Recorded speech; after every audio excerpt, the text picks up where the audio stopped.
Hi everyone, I'm Sarah and thank you for joining me on my channel, So Sarah Sewed. In today's video, I'm talking spring sewing plans, everything I'm planning to make in October. If you've watched my videos before, you will see that I'm in a different space than usual. I am lucky enough to be on holidays and I'm visiting my parents at their beach house this week. So I am in their place and I'm looking forward to having a lot of relaxing and some sewing time this week. I did bring my sewing machine with me and I did bring some knitting projects as well. I'm keeping it really casual today with just jeans and a me-made t-shirt. This is the Stellan tee by French Navy Patterns. And I've made it in a white bamboo jersey that I bought from My Design. This is a free pattern. I highly recommend it. It's got a lovely shape. There's some shaping on the sides and it comes together really nicely. Let's get into my plans for October. I'm going to start with probably my most important project, which is what I'm going to be wearing to Frocktails. So Melbourne Frocktails is on the Saturday the 9th of November. So that's going to come up quite quickly, I think. And at this point, I've got fabric and I've got some ideas, but I really love some advice if you have any for me. So I'll show you the fabric. This one I bought from Darn Cheap Fabrics and I saw it come up on Instagram and I immediately went online and bought it. It is a 100% linen fabric. And I suppose the colour mainly is yellow, but it's got these beautiful tropical prints, fruits, paisleys all over it. Now, what I'm sure you can see and what I hadn't even considered when I bought it is that these printed pieces I thought were squares, but are actually printed on the diagonal. So they're diamond shaped. So I'm going to have to think a little bit about that when I decide how to cut this out. But my plan for this fabric is to make a shirt dress. My thinking for Frocktails is that there's no point in making something super fancy that I can really only wear to the one event. I'd like to make something that is a little bit more versatile, that I'll get more wear out of. And I think a shirt dress will allow me to do that. But I do want to make it a little bit more elevated than just a simple casual shirt dress. And the way that I'd like to do that is to modify a pattern. So I've got the Lyra shirt dress. I made one in September and I'm really happy with the way the bodice fit. And the Lyra pattern comes with a simple skirt or a tiered skirt option. Now with mine, I made just a simple skirt, but I lengthened it a little bit. With this one, I'd like to add a fuller skirt. So I'm thinking of adding fullness by creating a circle skirt or a half circle skirt pattern piece and attaching it to the bodice instead of just a simple skirt, which was then gathered. But I've never made one before and I'm not really sure if it will work. So the Lyra pattern has a bodice that is buttoned up down to a waistband. And I'm thinking, well, if I can just make the circle skirt to have that same waist circumference, then that should work. And then I'm going to get a fabric belt made by the ladies at Button Mania in the same fabric. Then that hopefully will then cinch in the waist and then I'll have this beautiful full skirt to look a little bit fancy for Frocktails, but not so fancy that I wouldn't be able to wear it to other summer events. So I'd love your advice as to whether you think that would work or anything I need to know before I get started on that. But that is my number one plan, my Frocktails dress. I have plans for another dress in October, and that is using one of my Ikat fabrics that my parents bought for me for my birthday while they were in Bali earlier this year. They bought me 4 fabrics. I shared 3 of them in a recent video where I was asking for some opinions about which of them I should use to make a Seneca shirt. But the 4th one I had already had in my mind that I was going to use for a dress, and that is this one. So it's a royal blue background with these green and sort of pinky orange stripes running through it. And my mum said when she bought this one, it was on display on a mannequin made into a dress with the bodice having stripes one way and then the skirt the other way. And so I thought that I might like to try something similar. So I've got 3 patterns in mind that I'm considering for using this fabric. 2 of them I've had some kind of experience with, and the third one I have not ever made before. So the first option would be the Nell dress by Tilly and the Buttons. This is one of Tilly's newest patterns, and it's one that I made up in September. It has a couple of different sleeve options, and then there's different length options. For me, I would just go with the simple sleeve and then the simple skirt, which is exactly what I did on my first one. And then potentially have the stripes going in different directions on that. It's got a V neckline, and it's quite a loose fit, this skirt, with then patch pockets. You could of course change those to create inseam pockets, but the pattern comes with patch pockets. So that's option number 1. The second option is a variation on a pattern that I've made before. So like many people, I have made the Zadie jumpsuit. I've made it twice actually. And I think about a year ago, they put out an expansion pack to create a Zadie dress. So the same bodice and then a wraparound skirt. I really like the look of this. I think this would be beautiful. The only thing that worries me is whether I'd have enough fabric to create the skirt with this. I do have 2.5 meters, but I'm not sure about the width of it. It's not a very wide fabric. So that one I might not be able to get out of this fabric, but it's definitely what I'd like to make one day, and I might have a play and see if I could. But I know that the skirt, you need a back piece and then you need 2 front pieces because the skirt does wrap over. So yeah, that might not be a potential for this fabric, but it's one that I'm keeping in mind. And then the third one is actually quite similar, I think, to the Nell pattern. It's the fringe dress by Chalk and Notch. I've never made it before, but I've seen people rave about it on Instagram, and for a lot of people it's their go-to dress pattern. So if you've made that one and you can vouch for it and you think I should give it a go, please do let me know.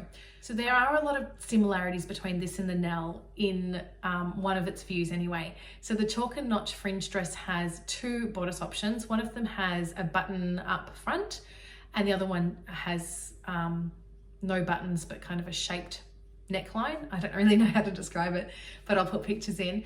And then one of them has tabs on the sleeve, which I really like the look of too, actually. So I'm considering that, but I'm just not sure whether it's a different enough pattern to the Nell to give it a go. But because the skirt piece, it looks like it doesn't use that much fabric. There's not a lot of gathering in that. So I'd probably easily be able to get it out of this piece of fabric. So that's why that one went on the list. So I'd love your feedback and opinions about what you think I should do with this one. My third plan for October was supposed to be a September plan, but I'm carrying it over to October instead. If you watched my Precious Fabric 24 video, you'll know about this one already. It is the Cameron button-up shirt by Helen's Closet using this Miss Moresby print on cotton sateen. I think it's absolutely beautiful. Unfortunately, I'm not going to get this sewn up in time because it's now 1 p.m. on the 30th of September and the 30th is the cutoff date and I haven't even cut it out yet. So this is what I'd love to make in October instead. It's interesting, when I first looked at this fabric, I was like, oh yeah, it's green, blue and white. But if you look at it close, there's so much subtlety and variation within those colors. There's a bit of black in there too. And yeah, I'm really looking forward to making this one up into a shirt, a collared shirt that I'll be able to wear to school, wear to work. And I think I'll really enjoy wearing that really nice bright color. There are 2 views for the Helen's Closet button-up shirt. There's a long sleeved and there's a short sleeved. I'm going to be making the short sleeve version. I just can imagine myself wearing this as more of a spring kind of outfit. So short sleeve shirt with pants, and yeah, not a long sleeve one wouldn't work for me in this fabric. I think it would just be a little bit much as well. So really looking forward to finally getting that one sewn up. And I've talked before about making some more Bestie bags. So I've made one Bestie bag, and that is a pattern by BF Patterns or Blackbird Fabrics Patterns. And it's a crescent shaped shoulder bag, and I loved making my first one. And I thought this would make a really great present for people in my life and my children's lives come Christmas time. So I'm going to be making the smaller version. This is available as an expansion pack if you have the original Bestie bag pattern. And I just want to see what the size feels like really. So I've made myself a medium one. It feels fantastic as an everyday bag. but I do have a lot of fabric scraps, and I'm thinking that I would have scraps that will allow me to make some of the small ones as gifts. So for mine personally, I'm using a canvas from Rifle Paper Company, and this came in a bundle I bought years and years ago, maybe 6 years ago or more, and it came in a fat quarter bundle, but then the canvases came in half yard pieces. So I've cut mine out now and I'm ready to get sewing. So for this one, I'm going to go with a self strap. So you can use webbing or you can use fabric for your strap, and I'm going to use the fabric, and I'm going to line it with just a navy blue cotton, but I'm going to use the canvas again as the pocket on the inside so that you can see it more clearly. And yeah, I'm looking forward to getting started on that one. I haven't decided yet whether I'll do this first or the Cameron button up, but I think because this one's already cut out, this could be a nice next project to go on with my sewing. So as I said, the Bestie bag comes in a couple of different sizes. So the original pattern comes in medium and large, and then there's this baby bag expansion pack. Now, the medium and large patterns, you can have a pleat in your bag, and then the baby one doesn't have that option. The baby one only has one pocket, the medium large ones have two, and you can make it lined or unlined. Having made one already, I'm feeling pretty confident that this should come together quite nicely. And yeah, I'm looking forward to making my baby Bestie bag. And moving on to knitting projects now. I have nearly finished my current knitting project. This is the Instant Crush Pullover by Joji Locatelli, and it's my first color work project. So it's been quite a learning experience, and it's taken me quite a long time. I am now on the final stretch. I'm doing the second sleeve. I'm hoping I finish it this week because I am pretty determined to move on to another project. So here you can see where I'm up to. I've just started on that second sleeve, and yeah, I've got about 50 rounds to go on that before I move on to the cuff. The cuff being one color, the first one took no time at all. So yeah, I'm hoping that I finish that this week, and I can move over to my next project, which is a cardigan. And it's the Whitmore cardigan by Amy Loudon. And what appealed to me in this one was the beautiful lacework yoke design. I'll put in some pictures, but this one's available as a sweater and also as a cardigan. And I did consider making the sweater version, but I do find that I get a lot more wear out of my cardigans because I wear a lot of pinafores, and so cardigans get thrown over the top of those a lot. And you can also just button up a cardigan and wear it kind of as that sweater style anyway. So I thought this would be the most versatile option. This is knit in an 8-ply wool, and I was fortunate enough to receive a voucher for my birthday from one of my sisters to black wattle wool. So last week I got online and chose a color. They had so many to choose from, but I needed to go with one that they had in stock 6 skeins or more. So I found a beautiful color that I think will work with lots of my outfits, but also work just with jeans, and hopefully will work nicely with my coloring. It's also a color I haven't really knit a lot with before, so it's just trying to add a little bit more variety into my options as well. So the color is called Dark Winter.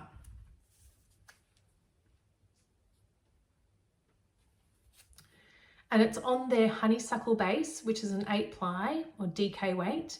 And it is 70% baby alpaca, 20% silk, and 10% cashmere, hand dyed on their farm.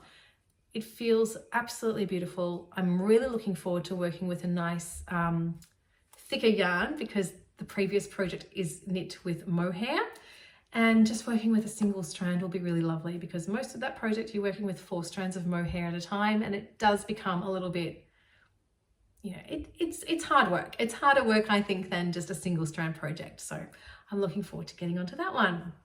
I have one more project I'm considering in October, or at least making a start on, and it's kind of a home decor project, something I've been thinking about for a little while, and that's some bunting to hang outside. So I've made Christmas bunting in the past, and I love the way it just sort of lifts the outdoor area.